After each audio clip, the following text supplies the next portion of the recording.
Mempertahankan iman itu berat, bukan sesuatu yang enteng. Karena manusia itu imannya yazidu wa yankus, kadang bertambah, kadang berkurang. Kenapa iman manusia itu yazid dan yankus, kadang bertambah dan kadang berkurang? Karena kita berhadapan dengan fitnah. Dan di dalam diri kita ini ada akal dan syahwat yang mendorong. Dan selalu ada transaksi, berangkat ke masjid atau tidak, ngaji atau tidak, memberi atau tidak. Selalu transaksional diri kita. Yang mengeksekusi dua, akal berikan, akal sholat, kemudian syahwat tidak, nanti dulu, besok saja, besok masih ada kesempatan. Seperti itu. Yazidu bit-ta'ah wa yankusu bil ma'siyah. Iman manusia itu bertambah dengan ketaatan kepada Allah dan Rasulnya, dan berkurang itu karena maksiat kepada Allah dan Rasulnya. Kita berhadapan dengan fitnah, karena itu iman kita yazidu wa yankus, bertambah dan berkurang. Maka orang yang taat kepada Allah imannya akan bertambah, dan orang yang maksiat kepada Allah imannya berkurang. Na'udzubillah summa na'udzubillah. Mudah-mudahan iman kita selalu dijaga dan dipelihara oleh Allah Subhanahu wa taala. Itu iman kita manusia. Kalau iman Nabi maksum, dipelihara. Kemudian iman malaikat matbu, baku. Kenapa? Karena malaikat nggak punya syahwat, hanya diberikan akal. Tidak ada tawaran pada dirinya. Ketika Allah perintahkan dengan sesuatu perintah, mereka langsung sam'an wa ta'atan. Sedangkan kita manusia selalu ada transaksi. Hayya 'alas shalah. Panggilan Allah menggema. Mari kita sholat, mari kita menuju Allah, sujud kepada Allah, tunduk kepada aturan Allah dan Rasulnya. Berangkat atau tidak, laksanakan atau tidak, sodakoh saudara kita lagi membutuhkan, beri atau tidak, selalu itu. Kalau seandainya kita beri, kita mengeksekusi dengan logika kita, dengan akal kita yang taat, yang bersandar kepada keimanan. Sedangkan syahwat kita yang selalu menentang. Di dalam diri kita ini ada 7 syahwat. Yang pertama ammaroh, bergejolak itu, mendorong manusia kepada keingkaran kepada Allah. Kemudian lawamah, yang mendorong manusia selalu pengen nikmat, pengen enak, pengen senang. Kemudian mulhamah, yang selalu berhias, selalu mempercantik, selalu berlomba-lomba ingin paling wah dan lain sebagainya. Itu manusia. Tetapi kata Allah, semua itu silahkan hai manusia kamu peroleh, tapi jangan sampai ada aturan Allah Subhanahu wa taala yang dilanggar.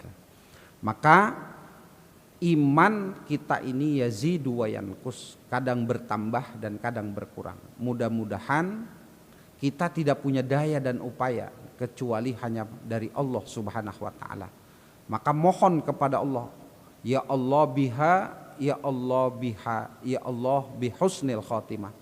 Ya Allah, dengan kalimat la ilaha illallah, artinya iman yang tertanam dan tertancap di hati kita, dan amalan kita selalu berstandar kepada aturan Allah dan Rasulnya, bihusnil khatimah, dan mudah-mudahan kita mati dalam naungan iman kepada Allah Subhanahu wa taala.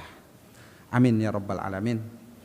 Kemudian setelah iman kepada Allah tidak cukup, karena walakinnal birra man amana billah.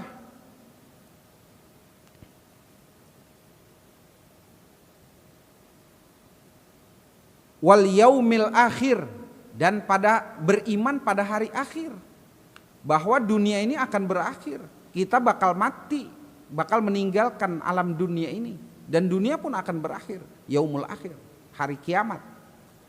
Nanti bagaimana kita dibangkitkan oleh Allah? Mana mungkin setelah mati bisa dibangkitkan?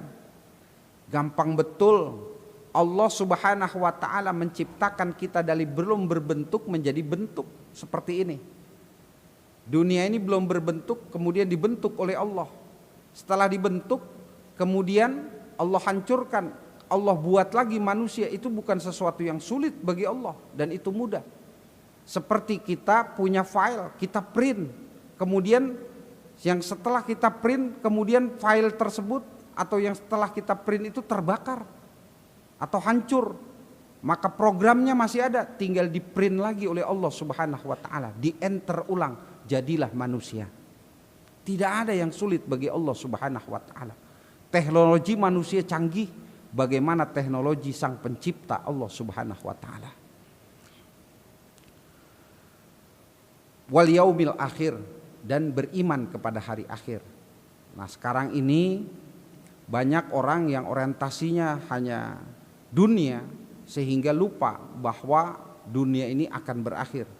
Dan kiamat yang paling terdekat, kata Imam Ghazali, bahwasanya kiamat yang terdekat adalah ada di hadapan kita, yaitu al-maut, yaitu kematian.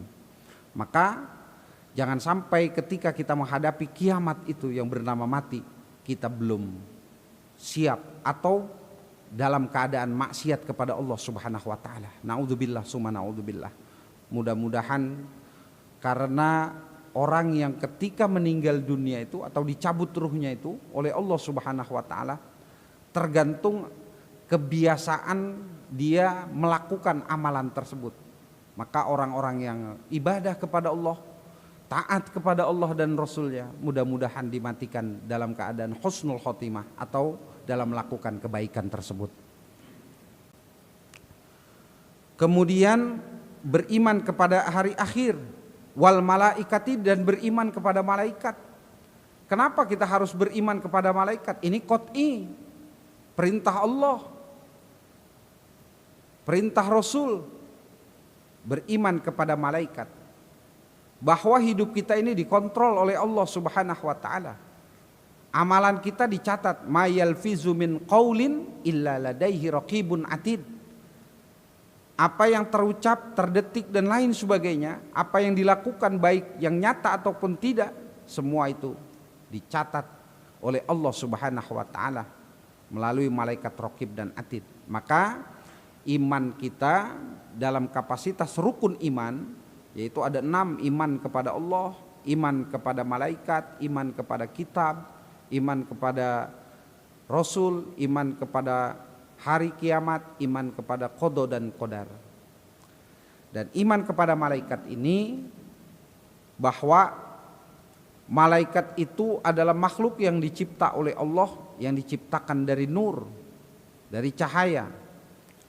Dan mereka itu la ya'sunallaha ma amarhum wa yaf'aluna ma yu'marun. Mereka makhluk yang taat kepada Allah, tunduk kepada Allah, dan mereka yang tidak maksiat kepada Allah. Maka manusia kalau seandainya taat kepada Allah bisa jadi lebih mulia dari malaikat, dan manusia yang maksiat kepada Allah bisa jadi lebih hina daripada iblis. Maka manusia itu bisa mencapai derajat malaikat, bisa mencapai derajat iblis. Maka iman kita itu kadang yazidu, kadang yankusu, kadang bertambah dan kadang berkurang.